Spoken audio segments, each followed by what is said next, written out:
आता विश्वात्मके देवे येणे वाग्यज्ञे तोषावे तोषोनी मज द्यावे पसायदानहे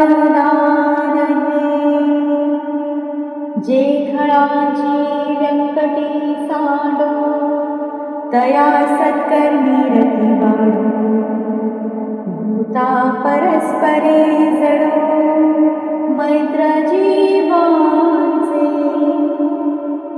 दुरितांचे तिमिर जाओ विश्वस्वधर्म सूरी पाहो जो जीवांशील तो तेला प्राणी जात वर्षत सकळ मंगळी ईश्वर निष्ठांची मांदियाळी अनवरत भूमंडळी भेट तू या होता चला कल्पतरूचे आरव चेतना चिंतामणीचे गाव बोलते जे अर्णव पियुषांचे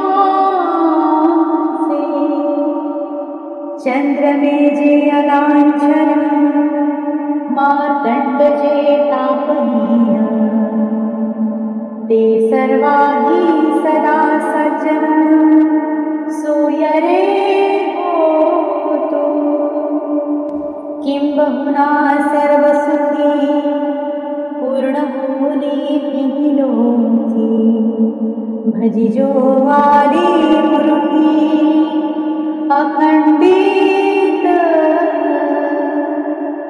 आणि ग्रंथोपजीवी विशेषी लोकीये दृष्टादृष्ट विजय होवावे येथ म्हणे श्री विश्वेश्वरा हा होईल दान कसा येणे बरे ज्ञान देव सुखिया झाला सुखिया झाला सुखिया झाला.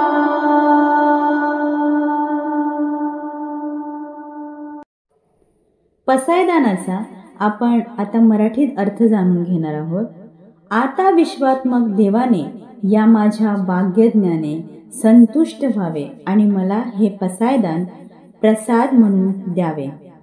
दृष्टांचे दुष्टपण नाहीशे हो, त्यांना सत्कर्मे करण्यामध्ये स्वारस्य वाढो.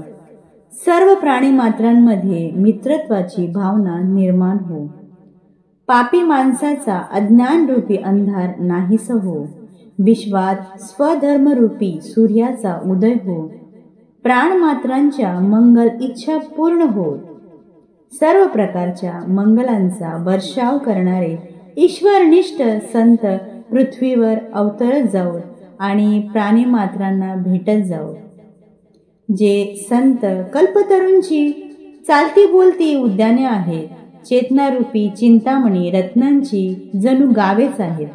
अमृताचे बोलणारे समुद्रच आहेत. जे कोणताही डाग नसलेले निर्मळ चंद्रच आहेत. तापहीन सूर्यच आहेत. असे संत सज्जन सर्व प्राणीमात्रांचे मित्र होत. तिन्ही लोकांनी सर्व सुखांनी परिपूर्ण होऊन अखंडितपणे विश्वाच्या आदिपुरुषाची सेवा करावी. हा ग्रंथ ज्यांचे जीवन आहे त्यांनी या जगातील दृश्य आणि अदृश्य भोगांवर विजय व्हावा. यावर विश्वेश्वर गुरु श्री निवृत्तीनाथ म्हणाले की हा प्रसाद तुला लाभेल. या वराने ज्ञानदेव सुखी झाले. आवडली असेल माहिती तर नक्की लाईक, शेअर आणि सबस्क्राईब करायला विसरू नका. धन्यवाद.